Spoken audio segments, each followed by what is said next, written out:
Hello everyone, welcome back to my channel. आज हम लोग क्वेश्चन नंबर 7 करेंगे आईएससी सैम्पल पेपर का। ठीक है, इससे पहले वाली वीडियो में आप लोगों के साथ सेक्शन ए और क्वेश्चन नंबर 1 से लेके 6 तक डिस्कस कर दिया है।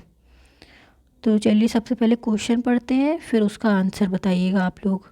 Mister Raj, the CEO of a company, try to control everything in his organisation but ended up controlling nothing.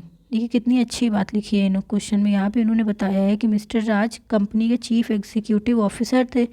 वो कंट्रोल करना चाहते थे हर चीज़, एवरीथिंग इन हिज ऑर्गेनाइजेशन, जितने भी काम हो रहे हैं उनके ऑर्गेनाइजेशन में वो सबको सब कंट्रोल करना चाहते थे। But ended up controlling nothing, लेकिन लास्ट में क्या हुआ, वो कुछ भी सही से कंट्रोल नहीं कर पाए। ठीक है। Also he did not focus on certain crucial areas like productivity, और ये फोकस नहीं कर पाए कुछ इम्पॉर्टेंट एरियाज़ पे, जैसे कि प्रोडक्टिविटी होती है, उस चीज़ पे इन्होंने फोकस इनका नहीं हुआ, क्योंकि हर चीज़ कंट्रोल कर रहे हैं तो सब चीज़ तो ये कंट्रोल कर ही नहीं सकते थे।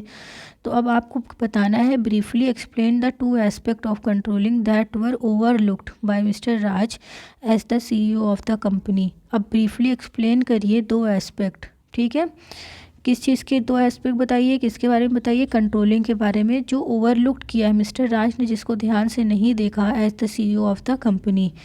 तो आंसर है जो दो पॉइंट जो इन्होंने नहीं देखा, एक तो क्रिटिकल पॉइंट कंट्रोल, ये नहीं देखा इन्होंने, और नेक्स्ट कंट्रोल बाय एक्सेप्शन, ये पॉइंट है। दो पॉइंट है इसमें। तो अब एक एक करके एक एक पॉइंट डिस्कस करते हैं। क्रिटिकल पॉइंट कंट्रोल की मीनिंग क्या होती है?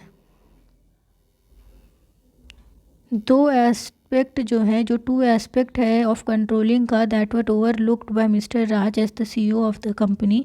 First one is critical point control.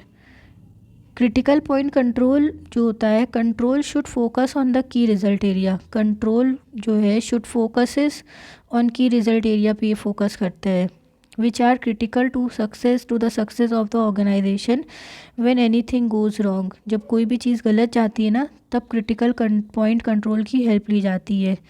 When anything goes wrong in this area the entire organisation suffer, तो पूरी ऑर्गेनाइजेशन सफ़र करती है। एग्जाम्पल में अगर हम देखें तो 5% अगर इंक्रीज़ इन लेबर कॉस्ट हुआ, लेबर कॉस्ट जो मज़दूर को वेजेस देते हैं, लेबर को जो वेजेस देते हैं उसमें इंक्रीमेंट हुआ लेबर कॉस्ट में, is much more harmful than a 2% increase in postal charge. तो वो ज़्यादा हार्मफुल है than 2% increase in postal charge से। ठीक है, तो ये हो गया critical point control. Next one is control by exception. There is a common saying, if you try to control everything you may end up controlling nothing. यही था question में। तो उसे कहते हैं control by exception. It is better to concentrate on exceptional deviation than try to control each and every deviation from the standard. क्या हो गया, it is better to concentrate on exceptional deviation, जो कुछ डेविएशन है उसी पे सिर्फ आप फोकस करिए, and trying to control each and every deviation from the standard, और उसी को कंट्रोल करिए जो गलत है बस। ये नहीं कि सब के सब चीज़ को कंट्रोल करिए। अपने वर्क को डेलीकेट कर दीजिए, ट्रांसफ़र कर दीजिए, और जो टफ वर्क हो वो आप करिए। एग्जाम्पल देखिए, यहाँ लिखा हुआ है, if only 5 employees out of 100 are not performing according to the standard, then effort should be focused on improving the performance of these 5 employees। अगर 5 एम्प्लॉई हैं जो सही काम नहीं कर रहे हैं, 100 में से 100% एम्प्लॉई में 5% एम्प्लॉई ऐसे हैं जो सही से काम नहीं करते हैं, तो हमें उन्हीं 5 एम्प्लॉई के लिए एक अटेंशन या फोकस लेना पड़ेगा। ठीक, और it should be sheer waste of time, money and effort to apply the same measure to all the 100 employee. और अगर हम ये सोच लें कि हम सारे ही 100 एम्प्लॉय को सुधारेंगे, तो वो टाइम, मनी, एफर्ट, सारी चीज़ों का वेस्टेज होगा। तो you have to control only 5 employees, वही 5 एम्प्लॉयज़ जो काम सही नहीं कर रहे हैं, तो सारी चीज़ें आसान हो जाएंगी। ठीक, अब हम लोग करेंगे क्वेश्चन नंबर 8। क्वेश्चन 8 में कह रहे हैं कि mister Aakash purchased a car worth ₹55 lakh. 55 lakh की मिस्टर आकाश ने एक कार खरीदी। जस्ट 1 मंथ लेटर ही मेट विद एन एक्सीडेंट, और एक ही महीने में उनका जो है एक्सीडेंट हो गया। The air bags in the car did not deploy and he was badly injured. Air bag सही प्रॉपर वर्क नहीं किया और उन्हें चोट लग गई। His family decided to seek redressal through the 3 tier redressal machinery. और उनकी फैमिली ने अब ये डिसाइड किया कि हम लोग क्या करेंगे, 3 टायर रिड्रेसल मशीनरी जो है उससे जो है कुछ पैसा या कोई चीज़ मांगेंगे। तो फर्स्ट पॉइंट है which judicial authority should be approach by the family to file the complain. कौन सी जुडिशियल अथॉरिटी को फैमिली चुनेगी अपने इंसाफ के लिए, हम कह सकते हैं कि भाई हमारा कंप्लेन सुनो, हमारे कंप्लेन के लिए सुनेगी। Which judicial authority should be approach, कौन सी जुडिशियल अथॉरिटी को अप्रोच करेगा by the family to file the complain. तो judicial authority should be approach by family to file the complain is district forum. किसको approach करेगी family? District forum को। ठीक। Second point is suggest 2 remedies available to the aggrieved party. 2 remedy बताना है हमें जो available होगी एग्रीव्ड पार्टी के लिए। तो 2 remedies available to the aggrieved party are, first one is they can get the defective product replaced with the new one which is non defective.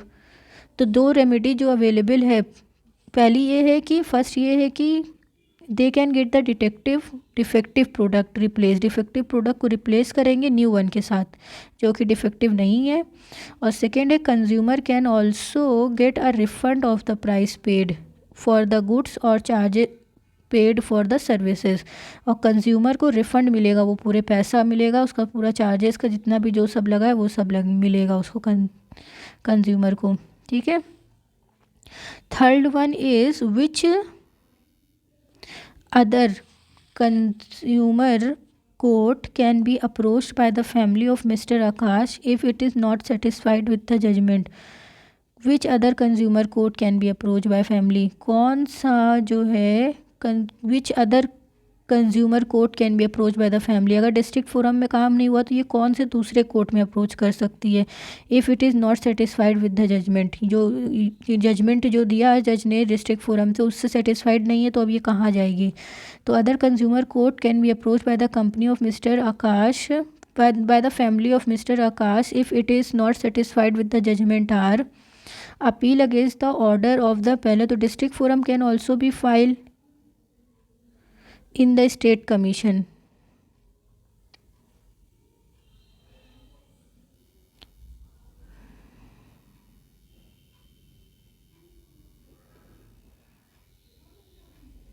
तो क्या निकल के है, district forums can also be filed in the state commission. ठीक।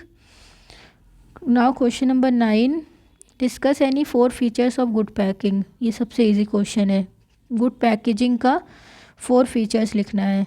तो first one is it should be convenient to handle and use. First point ये कहता है कि ये जो है कन्वीनियंट होना चाहिए पैकेज हमारा और हैंडल आसानी से कर पाएँ।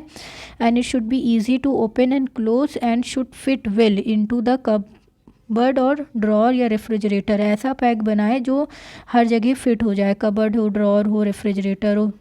Second point, it should be safe and should be capable of protecting the product. ये जो है हमारा ये सेफ़ हो, पैकेजिंग ऐसा हो बने जो सेफ़ हो और should be capable of protecting the environment और इन्वायरमेंट को प्रोटेक्ट करे। नेक्स्ट पॉइंट क्या कह रहा है, C1 it should build customers confidence by telling a story. और ये जो है ना थर्ड पॉइंट में बोल रहा है कि बिल्ड करें कस्टमर कॉन्फिडेंस को, बिल्ड करें by telling a true story of the product के साथ। ठीक है। Next point, it should have repack और रीसेल वैल्यू। और ये जो पैकेज है उसकी कैसी वैल्यू होनी चाहिए, रीपैक और रीसेल वैल्यू होनी चाहिए। Package should be economical in relation to the value of the product. और पैकेज जो है वो इकोनॉमिकल हो in relation to the value of its product के साथ। ठीक है। अब एक और बचा है, 9 का A कर सकते हैं या B कर सकते हैं। तो चलिए B वाला भी डिस्कस कर लेते हैं। सेकेंड वाला, difference between marketing and selling. तो इसका आंसर लिखना कैसे वो देखिए, इंपॉर्टेंट चीज़ वो है यहाँ पर। अगर डिफरेंस कभी भी पूछेगा ना तो आप इस तरह से on the basis of scope, scope के बेसिस पे scope of marketing is wide और scope of selling is narrow. Marketing का स्कोप बहुत बड़ा है, मार्केटिंग के ही अंदर सेलिंग आ जाता है और सेलिंग जो है बहुत नैरो है। फिर on the basis of focus, focus के बेसिस पे marketing focus is on the need of the buyer और selling focus is on the need of the seller. Marketing जो है वो फोकस करता है नीड ऑफ बायर पे और सेलिंग जो है वो फोकस करता है नीड ऑफ सेलर पे, सेलर को क्या चाहिए। On the basis of object, object के बेसिस पे profit through customer satisfaction. Object हमारा क्या है, प्रॉफिट होगा थ्रू कस्टमर सेटिस्फैक्शन। जब कस्टमर सेटिस्फाइड हो जाएंगे तभी हम समझेंगे कि मार्केटिंग जो है सफल हुई। और सेलिंग का क्या है, प्रॉफिट थ्रू सेल्स वॉल्यूम। ये लोग क्या सोचते हैं कि हम प्रॉफिट कमाएं लेकिन सेल्स वॉल्यूम से, सेल्स को बढ़ा के। Next point, on the basis of slogan, slogan की बेसिस पे तो आपको पता है स्लोगन क्या होता है, late the seller be aware. जो सेलर है वो अवेयर रहे, मार्केटिंग ये कहती है।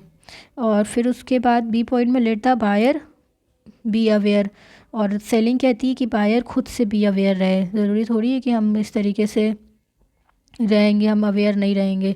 या तो डिफरेंस आप ऐसे भी लिख कर सकते हैं, यहाँ पर लिख लीजिए मार्केटिंग, यहाँ पे सेलिंग, और वन पॉइंट में बेसिस ऑफ डिस्टिंक्शन यहाँ लिखिए, बेसिस ऑफ डिस्टिंक्शन। फिर उसके बाद बेसिस ऑफ डिस्टिंक्शन के बाद जैसे यहाँ पे लिख दिया on the basis of slogan, marketing का हो गया let the seller be aware और इधर हो गया let the buyer be aware. ठीक है, अब हम लोग नेक्स्ट वीडियो में सेक्शन सी सॉल्व करेंगे। ठीक, अगर आपको वीडियो अच्छी लगी हो तो प्लीज़ लाइक करिएगा, चैनल को सब्सक्राइब करिए और अपने फ्रेंड के साथ ज़रूर शेयर करिए।